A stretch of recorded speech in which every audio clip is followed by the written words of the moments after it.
নমস্কার, আমি ডক্টর অরুণিমা ঘোষ। আমি একজন সাইকিয়াট্রিস্ট এবং সেই সঙ্গে আমি একজন নতুন মা। আমার 6 মাসের একটি বাচ্চা রয়েছে এবং মায়েদের মেন্টাল হেলথের উপরে আমি এর আগেও কয়েকটা ভিডিও বানিয়েছি। যে ভিডিওগুলো আমি পোস্টপার্টাম পিরিয়ডে করেছিলাম।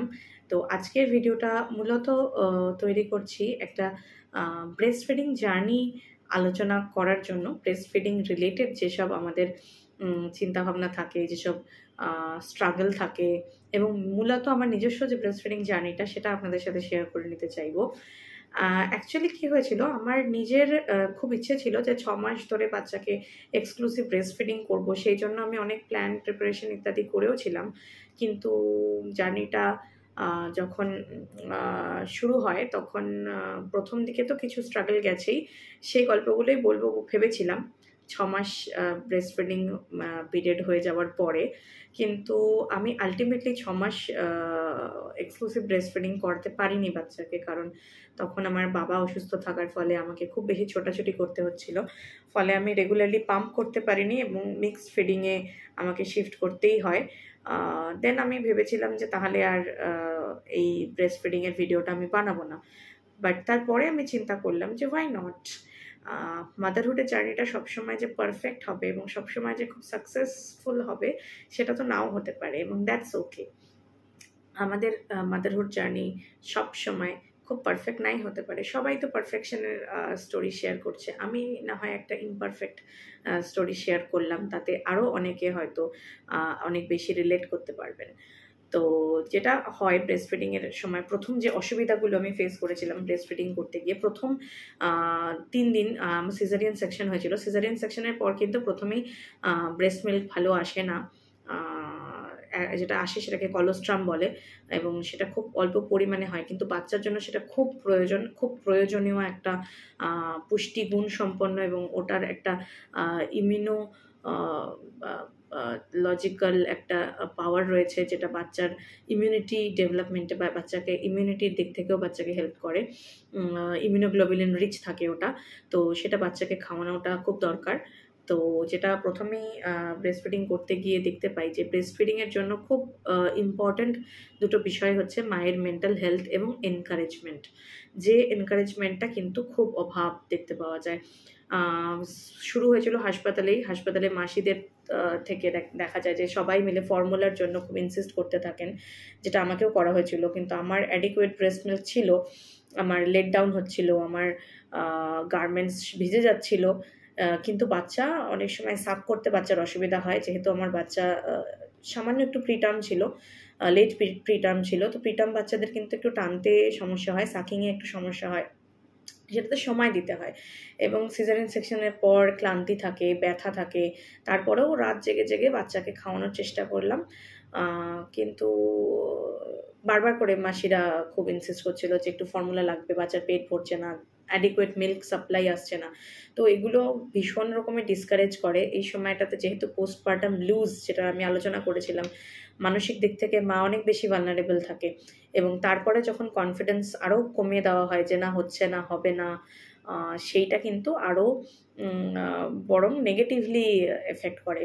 ব্রেস্ট ফিডিং যদি একটা মাকে করাতে হয় তাহলে কিন্তু তার আশেপাশে মানুষদেরকে আরও এনকারেজিং হতে হবে, উৎসাহ দিতে হবে। সেই সঙ্গে যেটা হয় কি, ফ্যামিলি নেগেটিভ কাউন্সেলিং হয়ে যায়, ফ্যামিলিকেও নেগেটিভলি বলা হচ্ছে যে না অ্যাডিকুয়েট মিল্ক হচ্ছে না, বাচ্চাটা খাবার পাচ্ছে না, তখন ফ্যামিলিও ভাবে যে না যদি মনে হয় ফর্মুলা লাগবেই।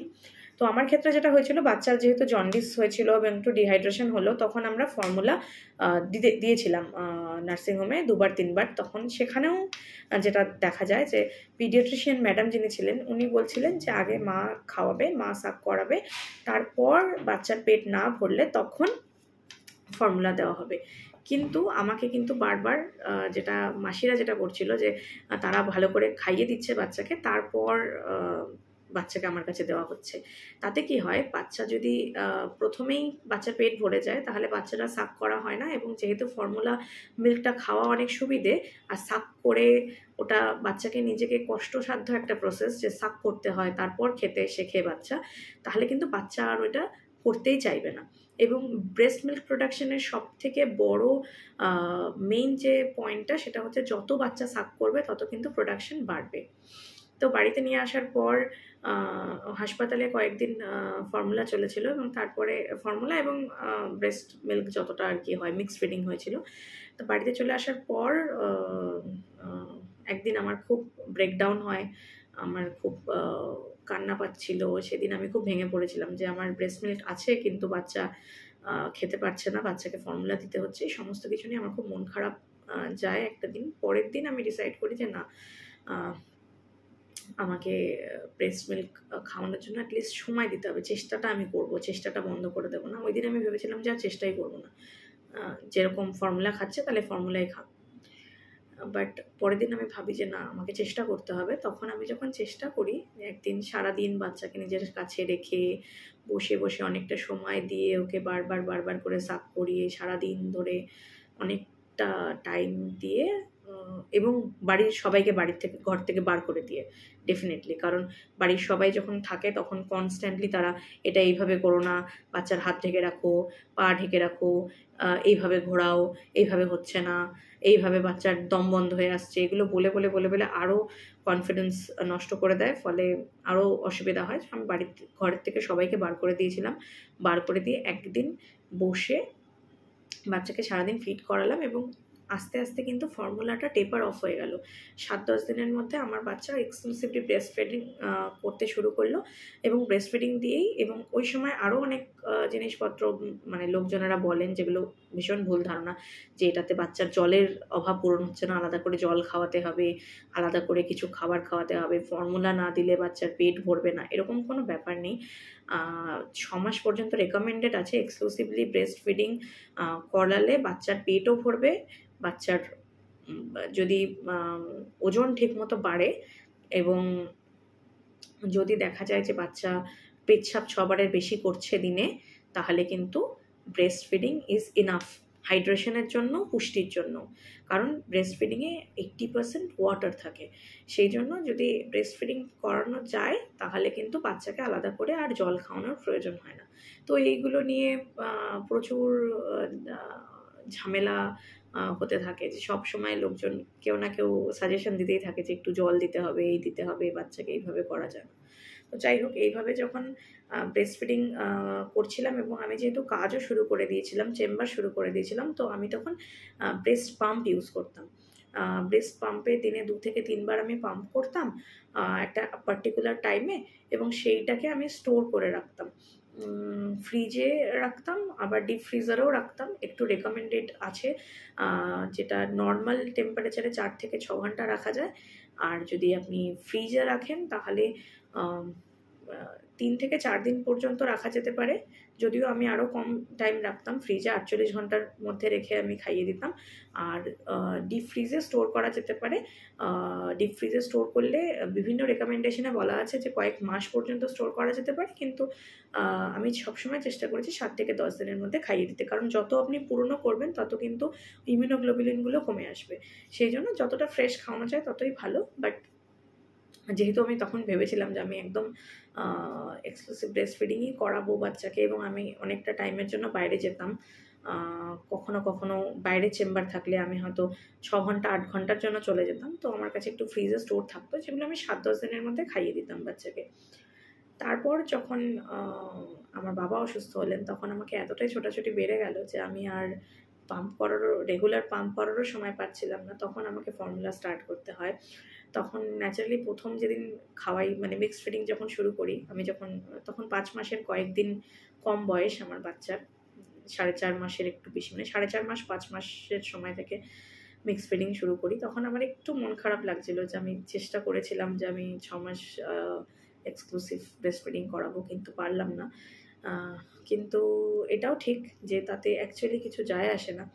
আমরা মিক্সড ফিডিং করাই, ফর্মুলা ফিডিং করাই, ব্রেস্ট ফিডিং করাই, বাচ্চার অ্যাকচুয়ালি যেটা প্রয়োজন সবথেকে বেশি, সেটা হলো মায়ের ভালোবাসা, মায়ের ভালো থাকা, এবং আপনার নিজের মেন্টাল ওয়েলবিং, আপনার নিজের শান্ত থাকা বাচ্চাকে কিন্তু অনেক কিছু দেয়। বাচ্চার সাথে অ্যাটাচমেন্টে ওইটা সবথেকে গুরুত্বপূর্ণ।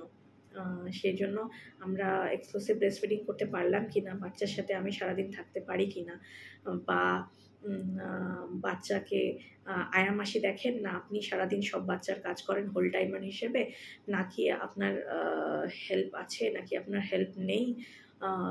এই যে সমালোচনাগুলো এবং এই যে কম্প্যারিজনগুলো একজন মায়ের সাথে আর একজন মায়ের কনস্ট্যান্টলি চলতে থাকে আমাদের সমাজে, সেটার কিন্তু আসলে কোনো গুরুত্ব নেই। সুতরাং নিজেকে অন্য কোনো মায়ের সাথে কম্পেয়ার করে শুধু শুধু আশাহত হবেন না, বা কোনো অবসাদে ভুগবেন না, গিল্ট ফিলিং এ ভুগবেন না।